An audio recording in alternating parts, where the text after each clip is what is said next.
Arab Americans are flowing in the direction of the Trump campaign because of his, words of tolerance and love and ending wars.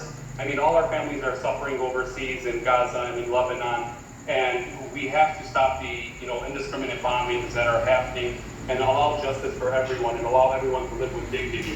And, diplomacy is the way for peace. We can't expect that dropping bombs is going to create peace. We have to, open the gates so that we can have conversations, with people that we agree with and people that we don't agree with, and that's the most important thing. And he's extended an olive branch to the Arab community. He's made it a priority to come here, and he's said some very powerful words to gain that support. And now we're going to be looking for some actions and to hold everyone accountable. But we do believe that Donald Trump is our best option and a good option at that.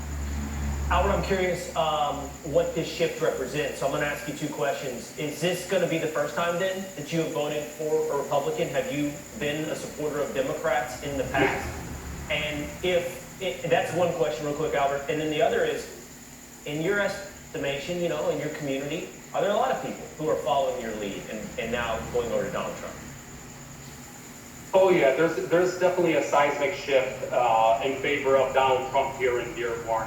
And across Michigan in general, and I do believe Michigan is going to be the deciding factor in this election, and people are starting to wake up.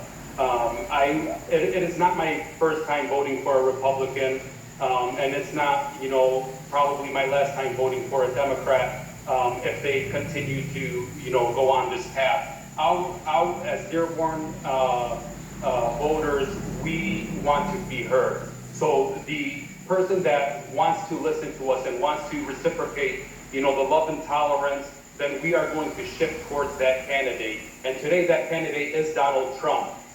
He's made some great gains over here in Michigan. I actually have a picture right here of my father with Ronald Reagan. I don't know if you can see it, but this was back in the 80s. When he had good relationships with Ronald Reagan and the Speaker of the House of Lebanon, and he helped bring back the American hostages at the time. And now our goal is to make sure that, we end the wars everywhere. And we're asking Donald Trump not only to, demand an end to the war, but to demand it the day that he steps in office. No more killing, no more bombing, just peace around the world and love and tolerance. Albert, just one quick question. Mossad Boulos, who is Tiffany Trump's father-in-law, he is a Lebanese, of Lebanese descent. How much, I've heard that he was, for the last year, working the Dearborn area, working Michigan. How much has that been of an impact on the community in their vote, or their leaning towards Donald Trump? It definitely doesn't hurt to have such an outstanding gentleman in Mr. Trump's family. It gives us a vote of confidence that, our voices will be heard.